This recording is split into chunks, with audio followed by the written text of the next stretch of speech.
Good morning, dear children. Today we will have our lesson number 14, types of houses. Yes, houses are important for us. It is one of the most important necessity of our living.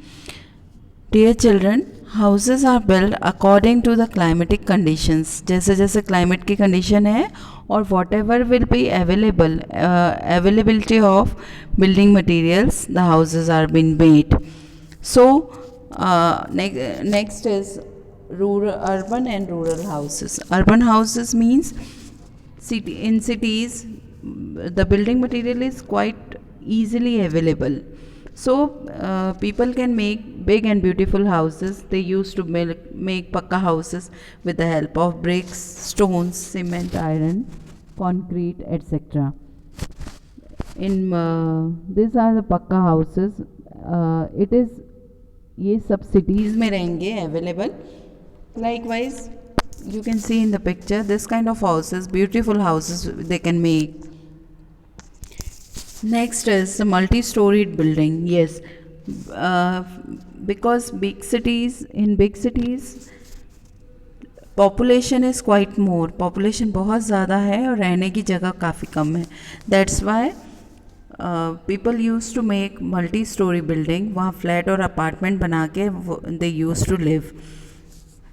बहुत high, very high rise building, बहुत ज़्यादा ऊंची, जैसे कि मुंबई में population is much more और वहाँ पे रहने वाले लोग काफ़ी हैं और स्पेस कम है, तो वहाँ 50-60 फ्लोर्स के भी मकान होते हैं, अपार्टमेंट्स होते हैं.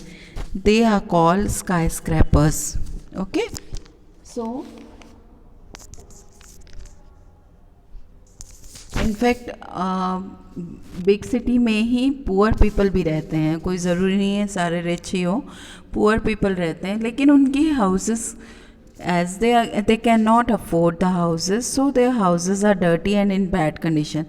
So this kind of houses are called slum, because और इस स्लम में they live in quite miserable condition. उनकी कंडीशन अच्छी नहीं होती है, लेकिन they will have to live there. Similar is the case with rural people. Rural मतलब होता है गांव, विलेजेस. वहाँ पे बिल्डिंग मटेरियल जो है बहुत मुश्किल है वहाँ से ऑब्टेन करना. दैट्स वाई जो भी सामान वहाँ पे अवेलेबल है, लोकली जो अवेलेबल है, they use to take that material और उसी से वो अपने मकान बनाते हैं. They are kachcha houses. Mostly the walls are made up of mud and उनके जो रूफ होते हैं वो थैच्ड रूफ होते हैं. थैच्ड मतलब होता है कि सूखा हुआ स्ट्रॉ या ये ग्रास यूज़ करके they use to prepare their roof. Now there are so many different types of houses. Actually the houses are depend upon the climatic condition of the place. इसके अकॉर्डिंग ही अलग अलग तरीके के house बनते हैं. So we are having in hot places house कैसे होते हैं. जहाँ पे हॉट क्लाइमेट है वहाँ पे पीपल थिक वॉल बनाते हैं, हाई सीलिंग होती है और फ्लैट रूफ होता है. क्यों होता है ये हाई सीलिंग और फ्लैट वॉल जो होते हैं वो सनलाइट को ब्लॉक करते हैं और उनके घरों को ठंडा रखते हैं. इनके साथ ही साथ उनके जो हाउसेस होते हैं वो पेंट होते हैं वाइट कलर से, because white colour use to reflect the sunlight और इससे गर्मी कम लगती है. ब्लैक कलर अगर यूज़ करेंगे तो वो एब्जॉर्ब करता है सनलाइट को और उससे गर्मी ज़्यादा लगती है. So the houses with flat roofs, thick walls and high ceilings in hot areas. Next topic is in heavy rainfall areas. Yes, जहाँ पे बहुत ज़्यादा बारिश होती है वहाँ के हाउसेस कैसे होते हैं. They are sloping roof. Their houses are with sloping roof so that water जो है वो वहाँ से रोल डाउन हो जाए और वहाँ पे इकट्ठा ना हो. बिकॉज़ अगर पानी इकट्ठा हो जाता है, जैसे कि हमने पहले देखा फ्लैट अगर रूफ रहेगा तो वहाँ पानी इकट्ठा हो जाएगा और हमारे घरों को डैमेज कर सकता है. So in heavy rainfall areas the houses are having sloping roof. Now in flood prone areas, flood prone मतलब होता है कि जहाँ पे मोस्ट ऑफ द टाइम बाढ़ का पानी भरा हुआ रहता है, but people use to live there. So they used to make houses made up of on raised platform. ऊंचाई पे बनाते हैं. These houses are called stilt house. वो जो ऊंचाई पे जो प्लेटफॉर्म होता है दैट इज़ सपोर्टेड बाय, ये वुडन पिलर से सपोर्ट रहता है और मतलब फर्स्ट फ्लोर की तरह बनाते हैं. फर्स्ट फ्लोर ग्राउंड फ्लोर को छोड़ देते हैं और ऊंचाई पे बनाते हैं so that water should not enter their house. स्टिल्ट हाउस जो है हमारे नॉर्थ ईस्टर्न रीजन में बहुत देख सकते हैं आप. लाइक सिक्किम में है और आसाम एरिया में है, वहाँ पे मोस्टली फ्लड रहता है. So people use to prepare the houses on stilt. Next is snowy mountainous region. Yes, the snowfall occurs in high mountainous region. तो हाउसेस कैसे होते हैं? They are having sloping roof so that snow should not वहाँ पे accumulate ना हो जाए snow और वो रोल डाउन हो जाए, स्लाइड हो जाए इजीली. और उनके जो फ्लोर्स होते हैं वो वुड के बने हुए होते हैं. Wooden flooring is been done. So because जो वुड की टेंडेंसी होती है वो गर्माहट लाता है घरों में, बिकॉज स्नो है वहाँ पे उस एरिया में तो ठंड रहेगी. तो they use to prepare houses with wooden flooring. Next is in coastal area. Coastal का मतलब होता है समुद्र या सी के किनारे. सो कोस्टल एरिया के जो मकान होते हैं वो टेम्परेरी होते हैं mostly. Most of the fisherman use to live near sea. They never make permanent house because उनको खतरा होता है हर समय कि कभी भी स्टॉर्म आ जाएगा, तूफान आ जाएगा और उनके मकान डैमेज हो जाएंगे. So they use to prepare temporary houses जो वुड और लीव से बने हुए होते हैं और ये बहुत चीप होते हैं, सस्ते होते हैं और अगर डैमेज हो जाते हैं तो they can be rebuilt easily.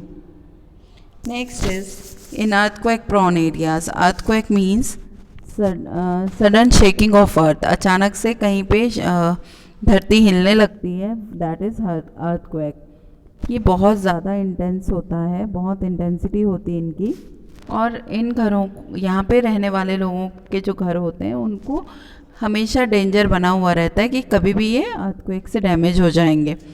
सो इस तरह के मकान ये जो बनते हैं वो होते हैं लाइट मटेरियल यूज़ करके बनाए जाते हैं. लाइक वुड को यूज़ करके बनाते हैं तो उनके मकान क्या है, कोलैप्स नहीं होते थोड़े बहुत माइनर अर्थक्वेक से और बहुत ज़्यादा इंजरी डिस्ट्रक्शन नहीं हो पाता है. ये mostly this kind of houses are been made in Japan because वहाँ अर्थक्वेक ज़्यादा आते हैं. Next is on lake. Yes, कुछ लोग वैसे भी हैं जो वहाँ लेक में ही रहते हैं. लाइक हमारे यहाँ कश्मीर या केरल में the people use to live in the lake. ये टूरिस्ट के लिए भी है. Houseboats they are using, houseboats का इस्तेमाल करते हैं बिकॉज वहाँ पे लेक एरिया में बोट रहती है, बोट के ऊपर घर बना लिया. डल लेक कश्मीर का फेमस है and we can also see so many beautiful houseboats in the parts of Kerala में भी है ये. Now igloo.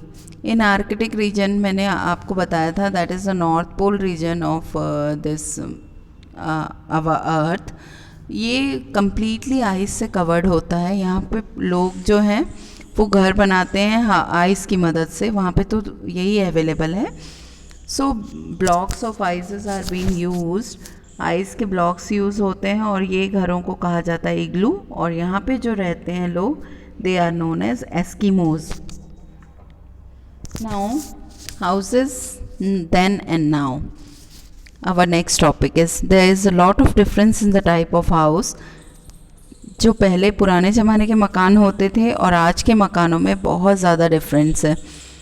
The houses in earlier times, पुराने ज़माने के जो मकान थे दैट आर वेरी बिग, और बहुत मतलब लार्ज फैमिली साथ में रहती थी. देयर वर कोर्ट यार्ड्स होते थे, बड़ा ओपन स्पेस होता था बच्चों के खेलने के लिए. Houses are mostly made up of wood and bricks. Wood और ब्रिक्स की मदद से हाउस बनते थे. बड़े बड़े घर होते थे, पूरी तरह से फुल्ली वेंटिलेटेड होते थे. बड़ा सा किचन गार्डन होता था, लॉन होता था. एक साथ joint family, extended family used to live there. But जब से ये न्यूक्लियर फैमिली का कॉन्सेप्ट आ गया है, the house become small and compact. छोटे हो गए हैं मकान, कॉम्पैक्ट हो गए हैं. और आजकल फैंसी मकान बनने लगे हैं ब्रिक, सीमेंट, स्टील से. रूफ एस्बेस्टस या कंक्रीट से बने हुए होते हैं. फ्लोर्स टाइल्स, मार्बल लगा के बनाते हैं. सिटीज़ में फ्लैट अपार्टमेंट होता है और वो स्मॉल फैमिली के लिए सफिशिएंट होता है. सो ये एक रीज़न है डिज़ाइन चेंज होने का हाउस का. बिकॉज़ जो लोग विलेजेस छोड़ के सिटीज़ में शिफ्ट हो जाते हैं, उनको वहाँ पे अकोमोडेट होने के लिए, बिकॉज सिटीज़ में स्पेस कम होता है, so they use to live in multi storey building और अपार्टमेंट्स, है ना. So that's why the house, आजकल के हाउसेस जो होते हैं वो कॉम्पैक्ट, स्मॉल होते हैं और एडिक्वेट स्पेस अवेलेबल नहीं है सिटी में. लेकिन हर कोई सिटी में रहना चाहता है. That's why the scenario is different. So here ends your chapter.